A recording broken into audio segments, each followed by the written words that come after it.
Bokoto. Population nyonso ya Congo partout, États-Unis, Amérique, France, Belgique, Londres, Canada, Asie, Amérique.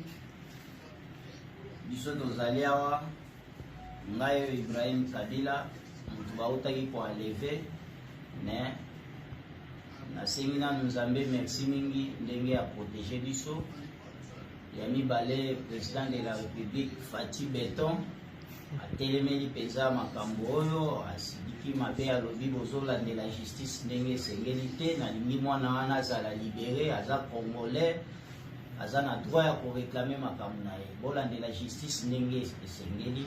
En tout cas merci beaucoup na président de la République alakisi biso ke état de droit eza ya solo.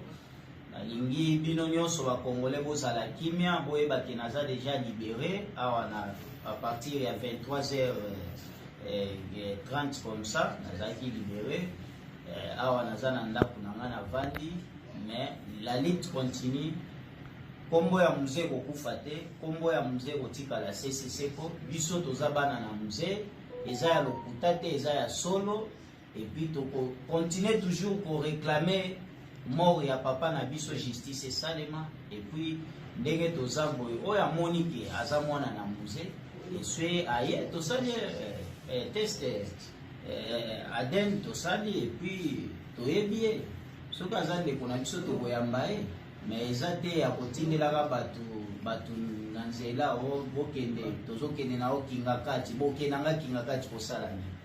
Donc nalobi bokende na nga na justice nde ezalaki chance bandeko na biso ya wewa bazalaki wana batuni likambo nini na babi bana mboka nga naza ndeko na bino congolais. En tout cas coup de chapeau na bana kawewa nyonso ya Kinshasa, coup de chapeau na babi naza ndeko na bino congolais pona nauti ko réclamer mort ya papa na ngai justice esalema nde bato akinga kati bango bayeba memanga na kinga kati yango Nzambe asalisaki mingi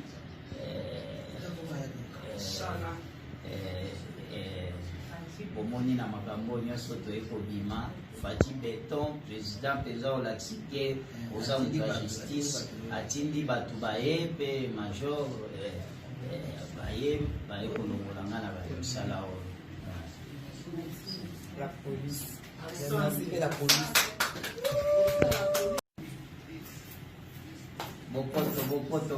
Bokoto. Population nyonso ya Congo partout, États-Unis, Amérique, France, Belgique, Londres, Canada, Asie, Amérique.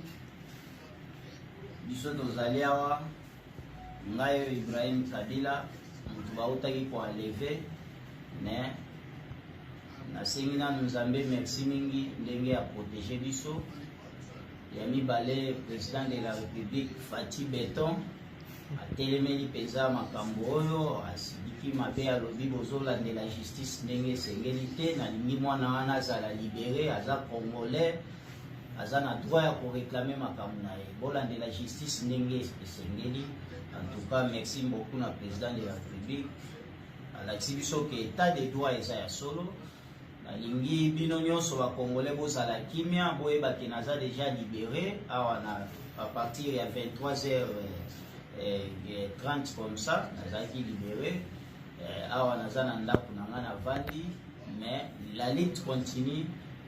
Kombo ya mzee kokufa te, kombo ya mzee kotikala CCC ko biso toza bana na mzee eza ya lokuta te eza ya solo et puis to continuer toujours ko réclamer mort ya papa na biso justice esalema et puis ndenge toza boye oyo amoni ke aza mwana na mzee eswe aye tosali test ADN tosali et puis toyebi ye soki aza ndeko na biso tokoyamba ye mais eza te ya kotindelaka batu na nzela o bokende tozokende na okinga kati bokenanga kinga kati kosala nini.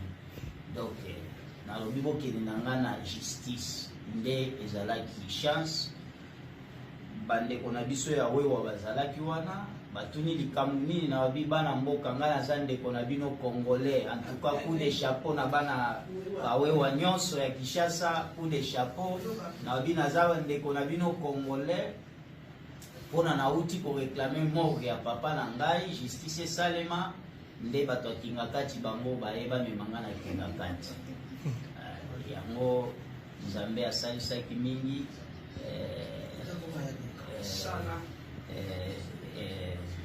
bomoni na makambo nyonso toyeko bima.